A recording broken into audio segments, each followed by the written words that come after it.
Новиот државен буџет кој власта го предлага за годината која престои нема да биде насочен кон решавање на најважните проблеми на Струмица и регионот. Пратениците на ВМРО-ДПМНЕ во собранието од Струмица во текот на расправата за предлог буџетот за идната година на Комисијата за финансирање и буџет предложија редица амандмани. Но сите амандмани се одбиени. Се работи за проблеми кои се посочени од страна на граѓаните. Особено затоа што и самата владеачка партија во своите програми и заложби пред изборите ги утврди како проблеми. Нема средства за одводни канали за Струмица, за атмосферска вода на улица Младенска во должина од 2 километри. Потребата да се реши овој проблем е наш, на граѓаните. Секогаш кога ќе паднаат врнежи, поплавуваат одредени семејства и праваат штета на стопанството. Но власта, покрај декларативните заложби, очигледно нема да се заложи за трајно решавање на овој проблем. Одводните канали на населено место Муртино, по должината на главната улица се до влевањето на Моноспитскиот канал, исто така е еден сериозен проблем на жителите и земјоделците. Но и за овој проблем власта нема слух.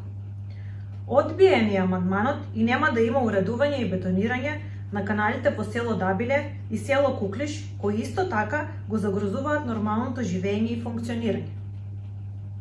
Очигледно нема да има ниту нова филтерна станица за жителите на Банско, каде рестрикциите на водата за жал се реалност. Еден од поважните проблеми на пациентите нема да биде решен. Имено одбиени се амандманите и за набавка на поважни медицински апарати за општата болница во Струмица.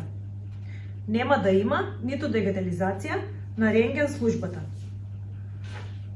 Власта ги одбија амандманите со кои ВМРО-ДПМНЕ побара подобрување на условите за слепите лица, глувите лица и лицата со попреченост, а одбиени се и нашите предлози за подобрување на состојбите во градинките. Да потенцирам дека сите овие амандмани има издржаност во потребите на нашите сограѓани, направени според анализи и програми. Конечно, да подсетиме дека СДСМ Струмица претходно постојано ја обвинуваше централната власт за ненамерно запоставување. Денеска, откако тече петиот мандат на локална и вториот неславен мандат на државна власт, СДСМ го покажува своето вистинско лице пред граѓаните кои за жал ги трпаат последиците. Почитувани сограѓани, на Македонија и се потребни предвремени избори и сериозни луѓе кои можат да одговараат на сериозните времења.